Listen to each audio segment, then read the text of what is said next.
I've got four of my Jackson guitars. Just so happens these four come from different countries where they're manufactured. Uh, they're either Rhodes or a King V style body, and we have some other Jacksons. But just for this video, I wanted to find a few that would sit on this chair, so we could take a look at them. Um, starting with the headstock, right? So some will have a matching headstock as far as painted goes to the body. That doesn't necessarily mean that if this matches that it's gonna be more expensive, right? Just so happens that the USA made in USA one is the most expensive here. Um, Inline tuners. These all have the same Jackson, cool Jackson headstock. It's one of my favorites. I tend to think either ESP or this one are my favorite. But you know, what's the other major difference really we're going to find here? The quality of the tuners. Okay, this Jackson USA, they're definitely way smoother. Whether they're actually Goto or real Jackson branded tuners, that's a good question. But these definitely are a lot better to use.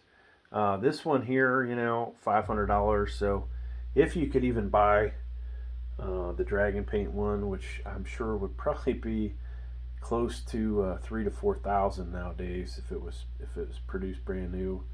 Um, the fact that these tuners are so much smoother than these. Now, you buy this guitar, that might be something you change out just to make it a better quality guitar, right? Then even this really nice Pro Series Jackson made in China, um, its tuners aren't that bad. Then we've got this Indian made one, which yeah, not really impressed with the tuners on that. So out of these four, they at least put two sets of good tuners on that will actually stay in tune, and that's the main reason, folks. You really want good tuners, right? So for your guitar to stay in tune. If it's not staying in tune, then you're not happy. So some guitars don't have painted necks. It just so happens every one of these do.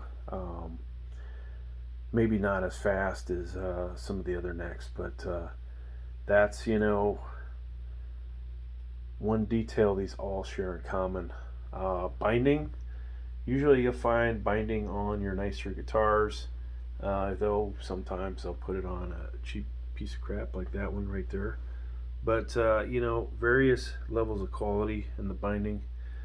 Um, then if we look at the neck, different things to look at are pearl inlay shark fins. These definitely look better than the two cheaper guitars. Um, and if we look at the Pro Series, not a bad looking inlay. Now, can't remember offhand if this one or this one are actually ebony, but definitely a higher quality fretboard and it looks nicer.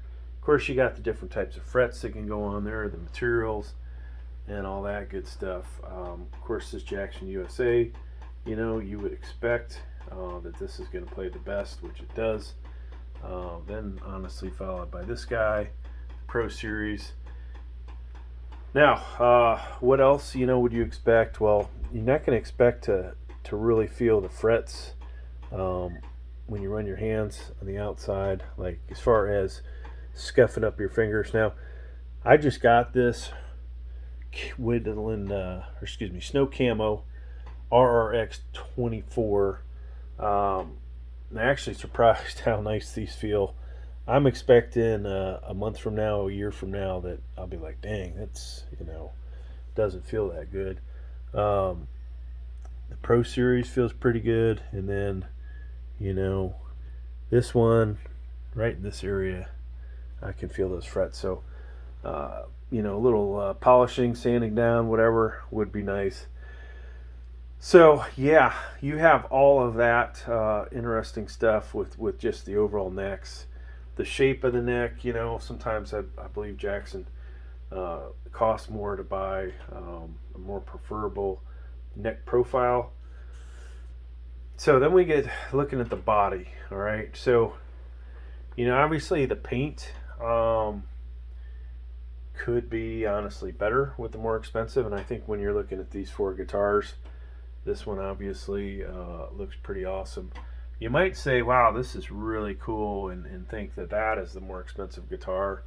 And then, you know, unfortunately, the snow camo doesn't look as cool as I was hoping it would, but, you know, this is more like a, what, flat black on the back, and then a glossy black Rhodes style guitar there. Humbuckers, of course, the more expensive guitars are going to have the better pickups. Now, I did upgrade this, or maybe we should say upgrade. I did change out the pickups that were in here from what was in, basically, I think what's in here, a TB2, JB4. So we have, what was that, two EMG, it's either EMG 81, 85. This guitar, ended up getting it from Guitar Center, and it has EMGs in it as well. So out of these, the only one that has cheaper pickups is this Jackson, and those are actually active Jacksons. They sound okay. Honestly, I definitely would not. I'd spend the money to upgrade these, and I have an extra EMG 81 sitting around. You may see one day the EMG 81 ends up in there. I do like my Seymour Duncans though as well. Now, bridge-wise, you know, original Floyd Rose, right? Really good quality one. Kind of a cheap one here, and then this is special. I think this guy is the 1000 or whatever. And that one's got a fixed bridge on it. Sustain, you know, all four of these guitars will sustain for days. But, you know, what else, folks? So we talked about the paint, neck through body.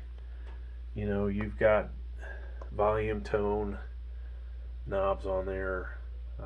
Pretty much three-way switch. Yeah, three-way switch on all three of these, except this one's been screwed around with a little bit, or modified, we'll say, so that it just the volume controls the front and the rear bridge and neck pickups. But yeah, those are four of these. Now, you know, price difference. Amazon, $500, right? This guy could go for you know, upwards of $2,500 to $4,000. Who knows? You know, the condition, I don't want to say the rarity of these, but you know, they're not making these anymore, so somebody might spend some money on it. You never know. Then this guy, I've seen him anywhere from $12.99 to $15.99. Don't think it's necessarily worth that kind of money, but it's, you know, halfway decent. So looking at these, we said USA here. We've got Indonesia. We've got China, which I fucking hate China, but China is, you know, honestly, this guitar is pretty good quality. And then India, which out of these four, the India Rhodes is probably the crappiest put together. Now, what are we missing, folks? I could almost throw in, you know, Japanese-made Jackson. Where's that going to fall in line with, you know, USA quality, right? I don't know if Jackson had if there's Korean-made Jacksons, but if there is, you know, they would be right there probably with Indonesia. But yeah, so many guitars from ESP these days are made in Korea and Indonesia. And then, of course, with Jackson, it's the high-end stuff, USA, mixed in with some slightly lower-priced Japan stuff, then the Chinese stuff, Indonesia, and then the real, you know, the real crap coming from other countries. But yeah, there you go, folks. Thanks for checking out my video. Hope you got something out of it. Please like, please subscribe. Thank you.